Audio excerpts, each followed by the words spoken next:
Good morning. Happy wake and bake. How are you? I hope you are doing wonderful. So, I got my first piece of hate mail today. I'm so excited. Listen, look at what he said. Hold on. Says, would you accept money to step on my balls? Now, notice it is an anonymous keyboard tough guy.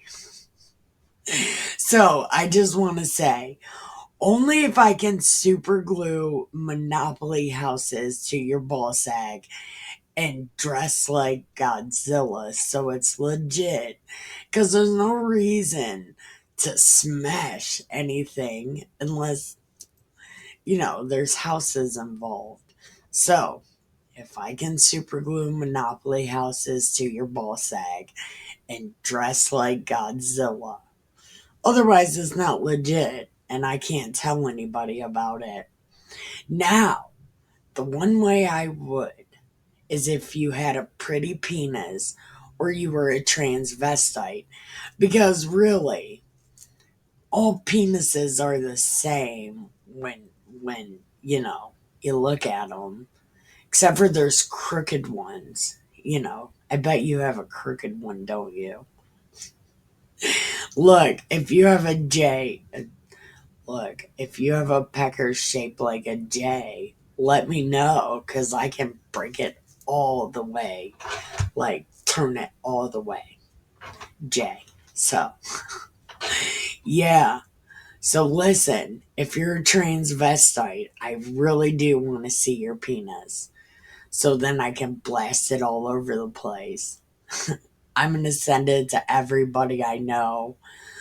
And if you do let me step on your ball sack and I'm dressed like Godzilla with Monopoly houses super glued to your balls, I'm taking pictures. And I am sending those motherfuckers to everybody. So be prepared. Be prepared to have a famous penis. Let's hope it's pretty, right? Because pretty penises are life. Uh, but with that out of the way, make sure you took your pills, and then grab your keep other people alive juice, and then pack your bowl because we're gonna smoke it, drink it, and read it. And the whole time, think about if this guy has a pretty penis or not. Because he is a keyboard tough guy, so we can imagine whatever he looks like. I bet he's a pretty transvestite. Man, wouldn't that be some shit? That is the only type of penis I've never seen, is a transvestite one. So, let's hope. I hope you're a transvestite because I want to see. You should send me a picture so I can show everybody. Now, with that out of the way, let's smoke it, drink it, read it. We are on Samuel. It should be 15 because I'm retarded. Okay. Samuel 15. And where we left off, Absalom was acting like a total spoiled ass teenager, right? he said, he said, hey, let's set this field on fire. It's Joab's field, right? And Joab is David's like dude, right? And Absalom set his field on fire, and dude is mad as fuck. And then Absalom's like, let me see my dad, or I'm setting all your shit on fire, right? So Joab went and told David, like, what the fuck? Your kid is a madman, right? You better go see him. So after all of this, Absalom got himself a chariot and some horses, and then 50 men to run ahead of him. I don't know what this means, the 50 men. Absalom used to rise early and stand beside the road into the gate. And when anyone brought a suit before the king for judgment, Absalom would call out and say, "Are you a Jew?" And they'd be like, "I'm a Jew." And Absalom would say, "See, your claims are good and right, but there is no one deputized by the king to hear you." Yeah, that was by design.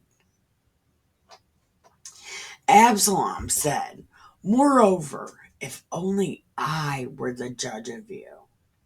If only I if only I could be ruler of you. I would do justice." So whenever the people would come and do the face thing to him, he would put out his hand and take hold of them and kiss him like he was the motherfucking Pope. Absalom the first Pope of the Middle East. I don't know. Thus, Absalom did to every Jew who came to the king for judgment. So Absalom stole the hearts of the people. Why didn't the king notice this? Like King David, why aren't you smart? See, why isn't he? Why isn't he smart? At the end of 4 years, Absalom said to the king, "Hey, I need to go to Hebron for a minute. I made a promise to God. I said, if I can go back to my dad, I'll go worship in Hebron." Right? And David's like, "Okay, don't take your brothers." And Absalom said, "Nah, I'm going by myself." Right? But Absalom had sent secret messages throughout all the tribes saying, "As soon as you hear the trumpet, then shout, 'Absalom has become king at Hebron.'" Okay, so they made Hebron the place where they made Absalom king. But it's supposed to be Shechem. The last three kings have not been made king at Shechem. That is the place where kings are made. Anyway, we're not there. We're not there yet, Nikki. Shut up. I'm shutting up. So, 200. Oh, and about this trumpet thing. Listen, Mr. President Trump, right? Please be praying with your hands to God. Like, right. Pray for America. Pray for the people. Most of us will follow you. So please. And then pray to God. Play some swing music. Do some dancing. And then blow the trumpet and pray some more. We have to save America. And we can only do that with God. I hope God saves us at the last minute. 200 men from Jerusalem went with Absalom. They were invited guests. And they went in there in a sense because they didn't know. While Absalom was offering sacrifices, he sent for Ahithophel, the Gilonite, David's counselor from his city Gilo.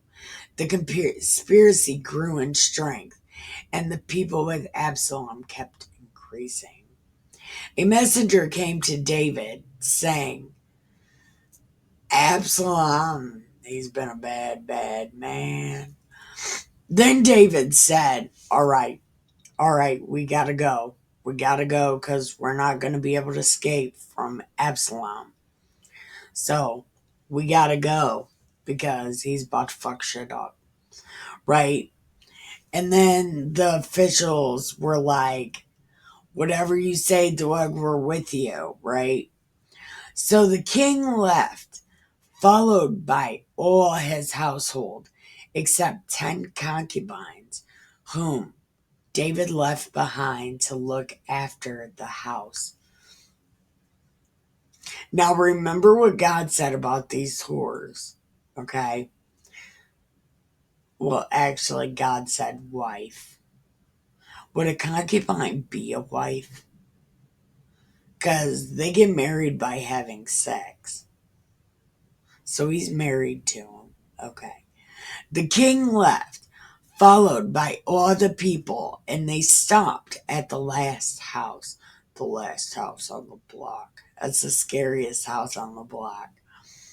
All his officials passed by him, and the Kiriathites, the Pelionites, 600 Gittites, all followed him from Gath, and they passed on before the king. Then the king said to Ittai, the Gittite, why are you going? Like, you've only been here a day, so you don't have to follow me. Like, go back home. Take everybody with you and go back home. God is going to give you love and faithfulness. I love this guy. I love him so much. He said, as the Lord lives, and as my Lord the King lives, wherever the king may be, whether death or life, is where I will be. Oh, it's so romantic. Oh my God. I love this guy. Love this guy. This guy. Love this guy. Right. And David said, all right, whatever you want to do, go ahead.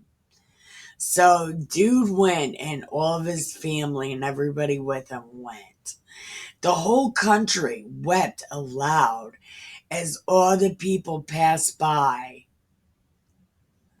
As all the people passed by, the king crossed the Wadi Kidron.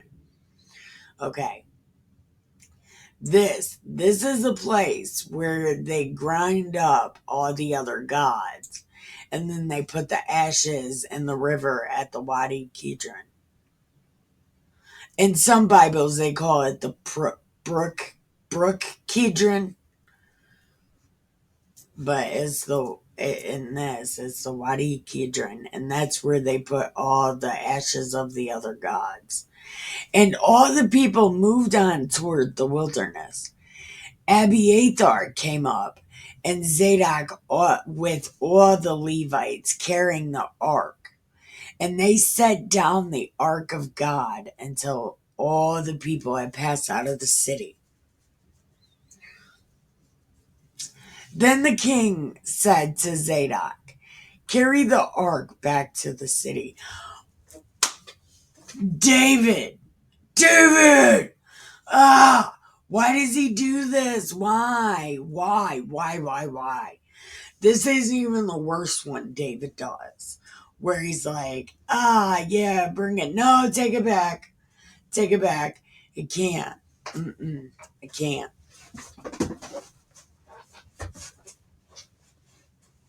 Okay. So he says, take it back. Then the king said, okay, so take it back. If I find favor in the eyes of the Lord, he'll bring me back to it. Yep.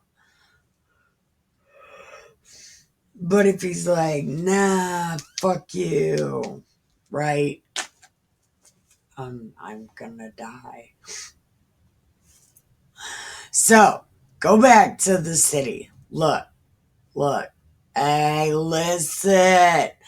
Go back to the city. You and Abiathar with both your sons, Ahimaaz and Jonathan. See, look, I will wait at the fords of the wilderness until word comes from you to inform me. So Zadok and Abiathar carried the ark back to Jerusalem, and they remained there. I wonder if they was talking shit the whole time. Like, fuck this guy, this guy. But David went up this ascent they went up the ascent of the Mount of Olives, weeping as he went, with his head covered, walking barefoot. Why is the king barefoot? Listen, why is he barefoot? This guy, right? All the people who were with him covered their heads and was crying. David was told that Ahithophel was among the conspirators with Absalom. And David said, God, the guy, listen. Can you make this guy sound like a retard, please? When David came to the summit where God was worshipped, Hushai, the Archite, came to meet him with his coat torn and earth on his head. Okay, so dude was like freaking out. And David said, if you go, dude, you're going to be a burden.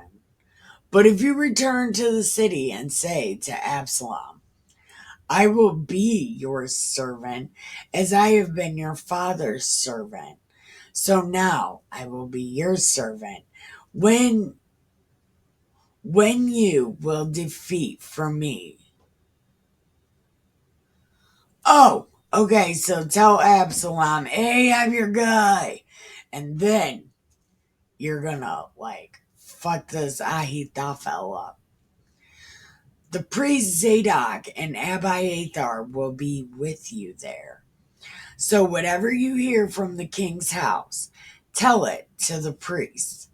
Their 2 sons are with them, Zadok's son Ahimaaz and Abiathar's son Jonathan. And by them you shall report to me everything you hear. So Hushai, David's friend, came to the city just as Absalom was entering Jerusalem. Dun dun dun. Okay, I'll be right back. Okay, so chapter 16. When David had passed a little beyond the summit, Ziba, the servant of Mephibosheth, met him with a couple of donkeys saddled, carrying 200 loaves of bread, 100 bunches of raisins, 100 of summer fruits, and 1 skin of wine. The king said to Ziba, why have you brought these? Ziba answered, the donkeys are for the king's household, the bread and summer fruit for the young men, and the wine for those to drink who faint in the wilderness. And the king said, what about Mephi? And Ziba said, he remains, for he said, today the house of Israel will give me back my grandfather's kingdom. Then the king said to Ziba, all that belonged to Mephi is now yours. And Ziba said, let me do the face thing and find favor in your sight. Then David came to Bahurim. This is the guy, this guy. Yes, this guy. Okay. So a man of the house of Saul came out, whose name was Shimei, son of Gera. He came out cursing. He made Nikki K look nice, right? He threw stones at David and at all the servants of King David. Now all the people and all the warriors on his right and his left. Shimei shouted the curse. He cursed, out, out, murderer, scoundrel. The Lord has avenged on all of you the blood of the house of Saul, in whose place you have reigned. And the Lord has given the kingdom into the hand of your son Absalom. See, disaster has overtaken you. You are a man of blood. You do not even know how true that is. Anyway, then Abishai, son of Zeruiah, said to the king, why should this dead dog curse my lord? Let me go kill him. I want to kill him. And David was like, what have I to do with you, dudes? If he is cursing because the Lord has said to him, curse David, and who then shall say, what are you doing, troll? And David said to Abishai and to all his servants, my own son seeks my life. How much more may this Benjamite? Let him alone and let him curse. For the Lord has been like, God said, hey, this guy is going to cuss. Right? That's what God said to me. Hey, read the book. It may be that the Lord will look on my distress, and the Lord will repay me good for this cursing of me today. David and his men went on the road while Shimei went along on the hillside opposite him and cursed as he went, throwing stone and flinging dust. The king and all the people who were with him arrived, weary at the Jordan, and there he refreshed himself. Now Absalom and all the Jews came to Jerusalem. Ahithophel was with them.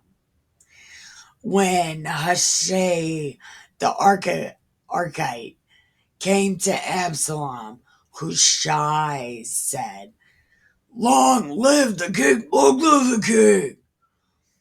And Absalom said, is this your loyalty to your friend? Why did you not go with your friend?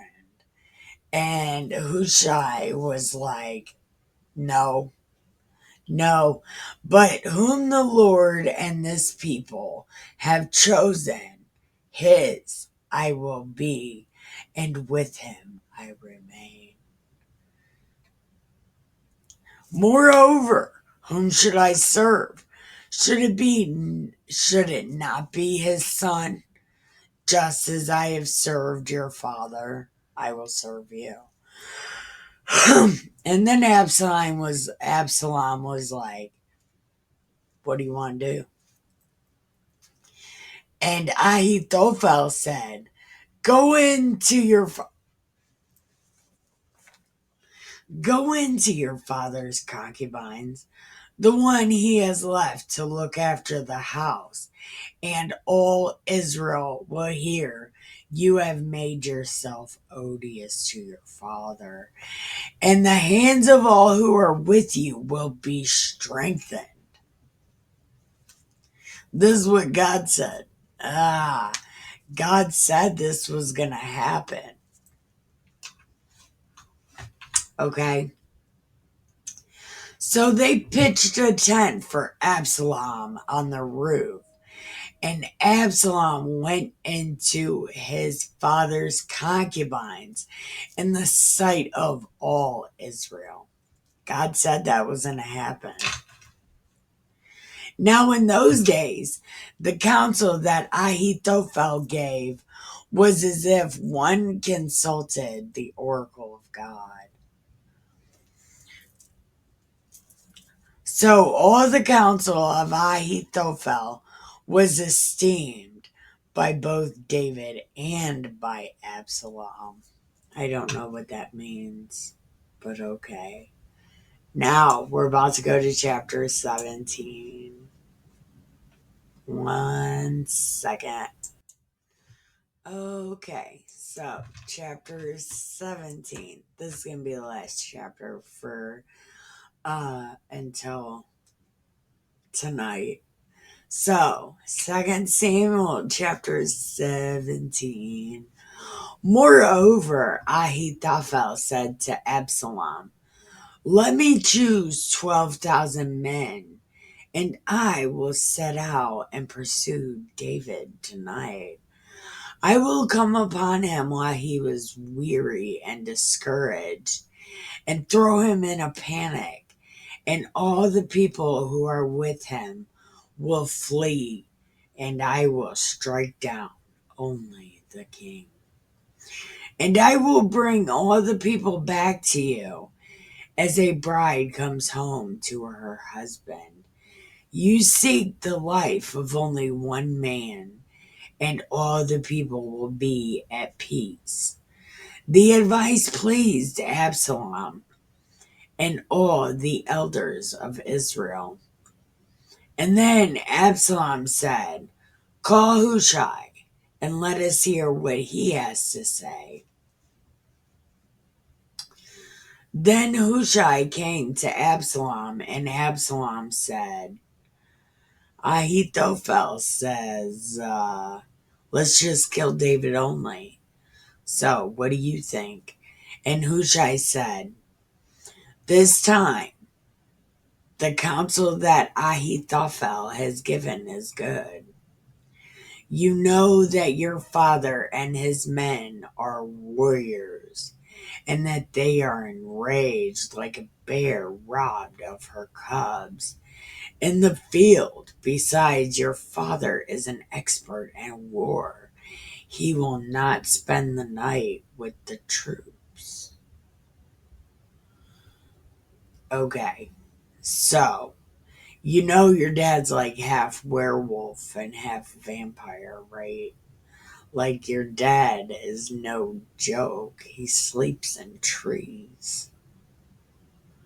Even now he has hidden himself in one of the pits or in some other place, and some of our troops fall at the first attack. Whoever hears it will say, there has been a slaughter among the troops who follow Absalom. Then even the valiant warrior, whose heart is like the heart of a lion, be a lion, will utterly melt with fear. For all Israel knows your father is a warrior, and that those who are with him are valiant warriors. Yeah, there's like 8 of them, dude. Like, they are tough motherfuckers, man. Are you sure? Like, your dad sleeps in trees, dude. He's like, are you sure? Nobody's gonna want to fight your dad. But my counsel is that all Israel be gathered to you from Dan to Beersheba, like the sand of the sea for multitude, and that you go to battle in person. So we shall come upon him in whatever place he may be found, and we shall light on him as the dew falls on the ground. He will not survive, nor any of those with him. If he withdraws into a city, then all Israel will bring ropes to that city, and we shall drag it into the valley until not even a pebble is to be found there.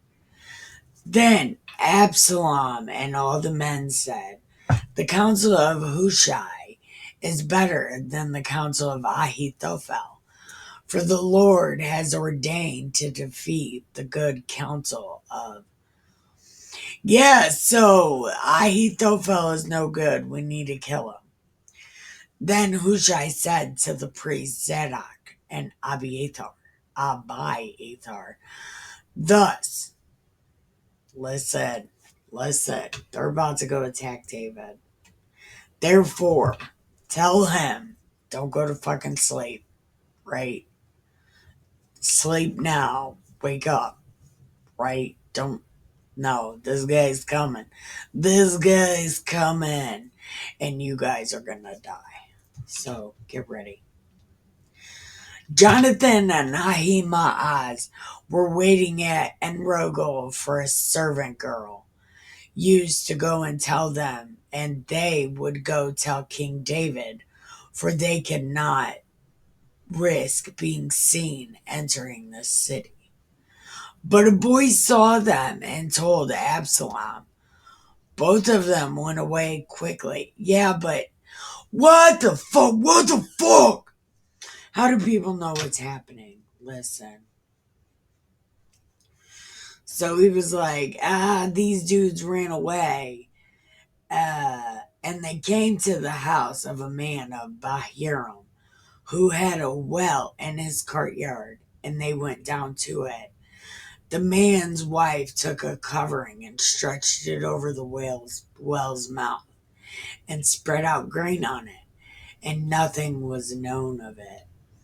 When Absalom's servants came to the woman, they said, "Where are the dudes?" And the woman was like, "What dudes?"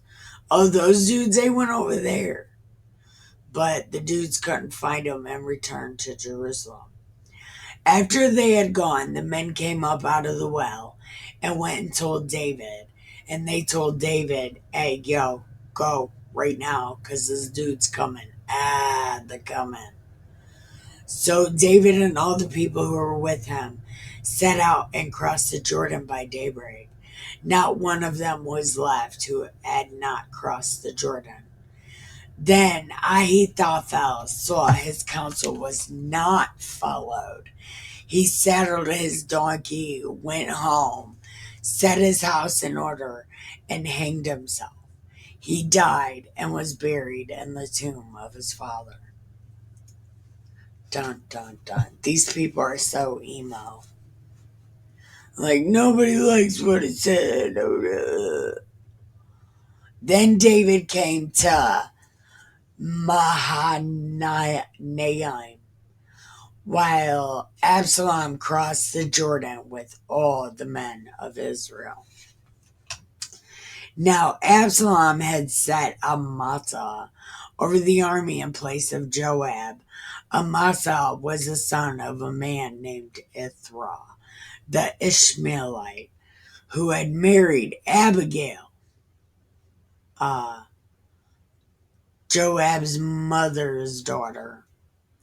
The Israelites and Absalom encamped in the land of Gilead.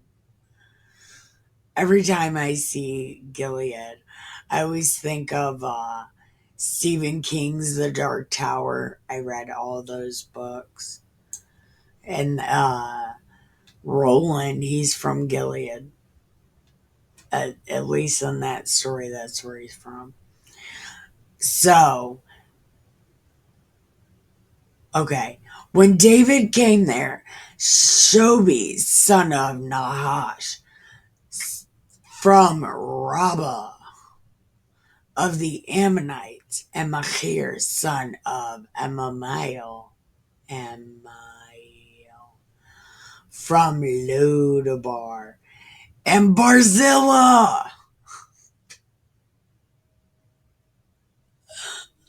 as Barzillai, the Gileadite from Raglam, brought beds, basin, and earthen vessels, wheat, barley, meal, parched grains, beans, and lentils, honey and curds, sheep and cheese for David and the people with him to eat, for they said, "The troops are hungry, weary, and thirsty in the wilderness." Except for Ziba has already brought them donkeys of food. All right. We will pick up on chapter 8 tonight. So thank you. I love you and have the greatest day ever.